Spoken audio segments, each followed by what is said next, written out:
Hello everybody and welcome to another summertime episode of Speakeasy Cocktails, where I teach you how to make the most refreshing cocktails that history left behind. I'm your host Joe the bartender, and today I'm going to teach you all about the Moscow Mule. While most people know the Moscow Mule, they often don't know the importance of the cocktail and the impact that it had on vodka. While the Moscow Mule was not the first vodka-based cocktail, it was the drink that popularized vodka in America. When vodka was first introduced in America, it was viewed the same way as other odd liqueurs like aquavit and ouzo. Sure, it's a nice niche product, but it doesn't have any uses. Shortly after Prohibition in 1934, Rudolf Kuczynski secured the rights from his buddy Vladimir Smirnov to produce his family's recipe for vodka, and thus Smirnoff vodka was born.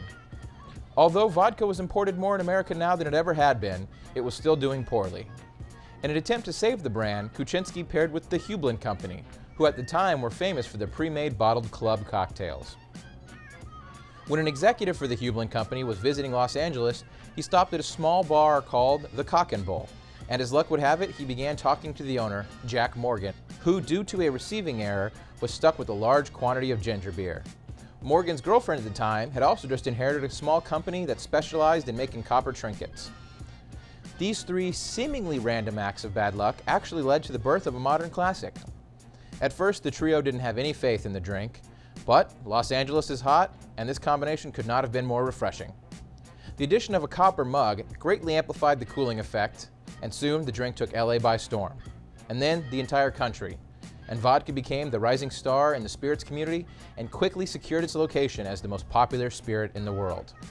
Because more people now wanted vodka, more drinks had to be crafted, such as the Screwdriver and the Bloody Mary. If you haven't had a Moscow Mule before, it is, in my opinion, hands down the most refreshing cocktail on a hot summer day. If you can get your hands on a copper mug, by all means use it. The copper greatly amplifies this cocktail. The Moscow Mule recently made a comeback due to the hit AMC show Mad Men, but despite their cocktail book's insistence, it contains no mint. So let's make the drink. To make this cocktail, you're going to need the following things. Vodka. Since this cocktail is mostly vodka, feel free to splurge on a better brand. Lime. A nice medium-sized lime would be perfect here. And ginger beer. Non-alcoholic ginger beer is standard, but if you only have ginger ale, that will work as well. The best part of this cocktail is just how easy it is to make.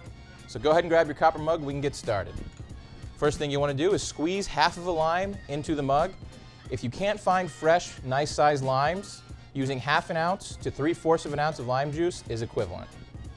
After that, you're going to want to discard the lime shell into the mug, and then grab whatever vodka you feel like using and pour 2 ounces into the mug. Today I'm using Aylesbury Duck as it's one of my personal favorites. After you've poured the vodka into the mug, you want to pour shaved or crushed ice into the glass to almost fill it.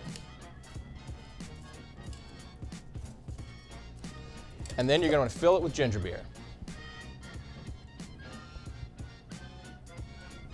After that, take your bar spoon and stir it until the copper mug gets nice and frosty.